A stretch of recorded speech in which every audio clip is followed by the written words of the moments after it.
What's up, everybody? Today I want to take a look at Tariq Woolen, who's having a slight down year, especially compared to his stellar rookie season, and is now being slightly overshadowed by the rookie sensation Devon Witherspoon. We're going to take a look at his Week 10 game against the Washington Commanders, where he essentially erased Terry Mclauren, allowing only one catch for 1 yard on 3 targets to Mclauren, and 2 catches total on 6 total targets throughout the entire game. This has been his best game of the entire season, and I'm hoping it shows that he still has what it takes to be an elite corner in the NFL. Here on this first play, we're going to have a straight-up blitz with man across the board. Woolen's going to be responsible for this tight end. This tight end is going to run a slant into a stop, and this ball's going to be thrown before the route's even finished. Woolen does a nice job staying in his hip pocket. You'd like to see a bit of a faster reaction, maybe try to get a pass breakup.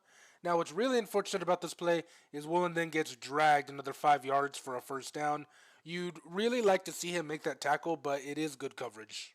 This next play is going to be a simulated blitz that Seattle likes to call, and I actually highlighted it in my Boye Mafe video that led to a Boye Mafe sack.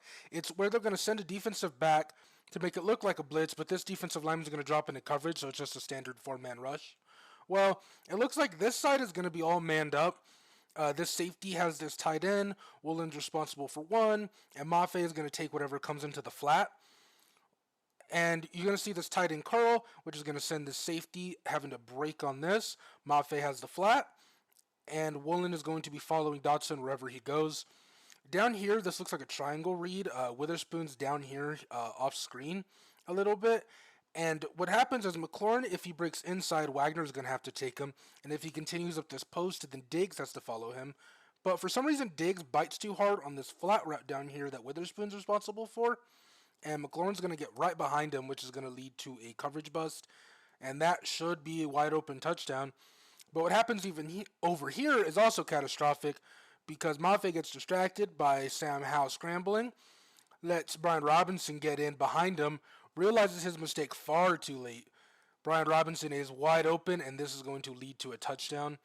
As far as Woolen, he didn't really impact this play all that much, but it's pretty bad all around from the entire Seattle defense here, and you just can't allow coverage busts like that.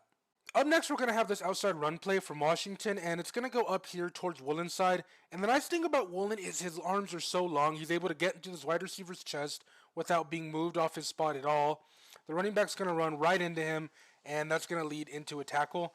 And my only concern about this play is, and you'll see it stand out, especially later, is his effort when run plays are happening. He's clearly not going 100%. He really didn't try to shed that tackle at all to make a tackle. He just kind of ended up having the running back run into him.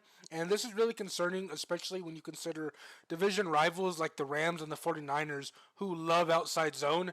And I think it could be some cause for concern on the effort Woolen puts into these run plays. Here we're going to have a passing play from Washington, and Woolen's going to be in a trail technique here. He's going to try to lead number one upfield, who's running a post route, and he wants to lead him right into the safeties. Now, once he's able to pass off his guy, he does a nice job getting his eyes to the middle of the field, finding the dig coming underneath in Mclauren, settling down, taking away this dig. It's no longer an option, and this is going to force a check down from Sam Howell. This is terrific coverage, and it's terrific play awareness from Woolen. Here's another passing play from Washington where Seattle's going to be in a cover one with Wagner as the robber. Woolen's man is going to be running a slant. He's going to try to release outside in order to attack inside. Woolen does a real nice job getting his long arms inside the wide receiver's chest, jamming up this inside release. This is going to delay the route a bit. This allows Woolen to stay in his hip pocket and be ready for him. This pass is coming. Woolen's ready for it. He gets a hand inside and gets a pass breakup. That is phenomenal coverage from Tariq Woolen. It does not get better than that. Now in this play from Washington, you're going to have Woolen down here who's going to be responsible for this soft intermediate zone. His first job is going to be to carry number one up the field until he can safely pass him on to the safety. Now what I really like is he does a nice job getting his head turned around, finding the next threat in his zone, taking it away. That forces the Sam Howell throwaway. That's once again great play awareness from Woolen. Now this is going to be the premier matchup of the night, Woolen on Mclauren.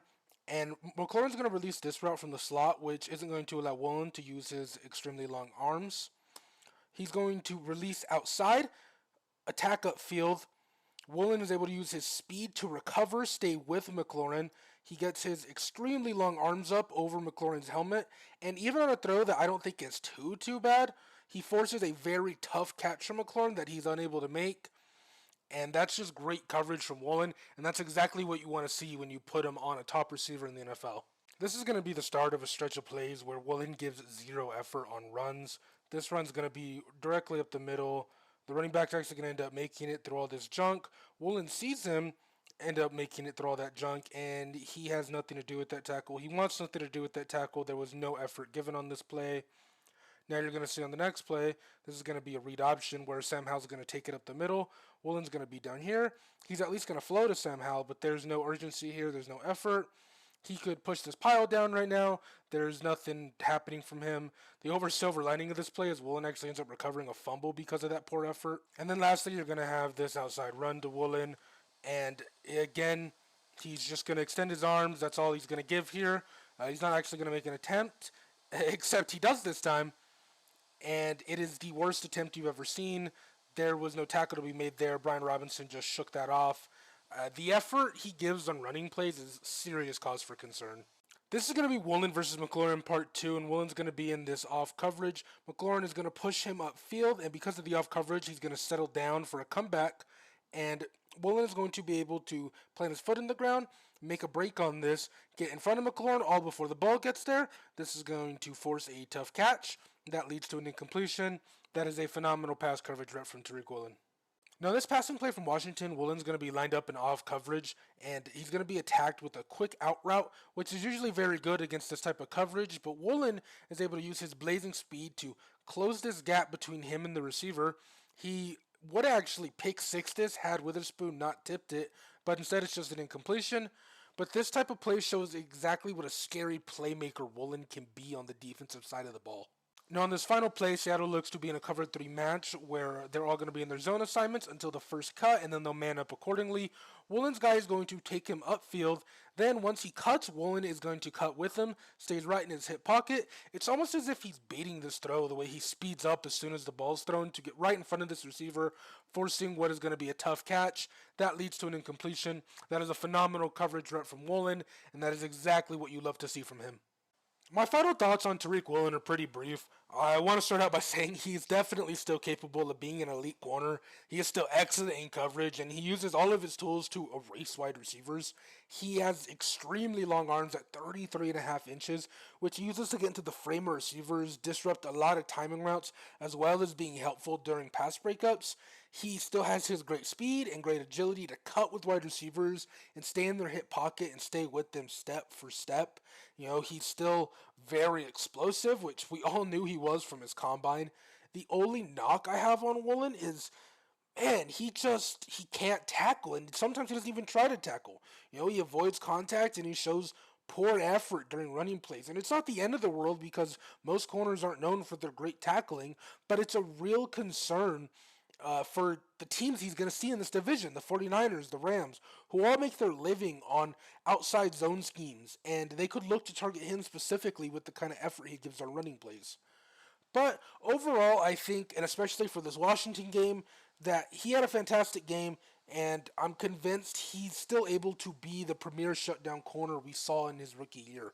I think that is 100% obtainable for him, and I think he shows flashes of that every single week.